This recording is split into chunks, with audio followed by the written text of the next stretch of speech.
सोलापूर शहरातील हैदराबाद रोडमध्ये सध्या मी उभा आहे। हैदराबाद रोडवर असलेल्या जगदंबा हॉटेलच्या बाजूला म्हणजे फानुस हॉटेलच्या समोरील बाजूस एक पल्कर गाडी हैदराबादकडे जात असताना त्याचा चाक जो आहे, टायर जो आहे तो ब्लास्ट झाला आणि तो विरुद्ध दिशेच्या बाजूला असलेल्या या ठिकाणच्या एका गॅरेजमध्ये थेट येऊन घुसला। त्या कारणाने मोठा अपघात झालेला असून या अपघातामुळे अनेक जणांचा मृत्यू झाल्याची प्राथमिक माहिती समोर येत आहे। पोलीस घटनास्थळी दाखल झालेले असून बचाव कार्य मोठ्या प्रमाणात सुरू आहे। या ठिकाणी पल्कर गाडी सध्या क्रेनने हटवण्याचे कार्य सुरू असून तुम्ही पाहू शकता की कशा प्रकारे पोलिसांचं बचाव पथक जे आहे इथं मोठ्या प्रमाणात कार्य करत असल्याचं आपल्याला एकंदरीत पाहावयास मिळत आहे।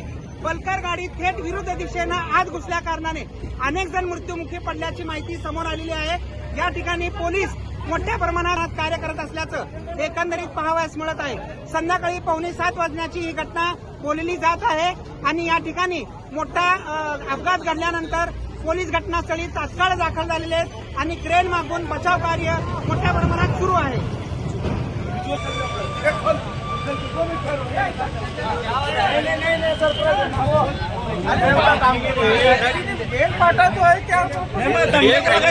ऐसा भी निकलती बाहर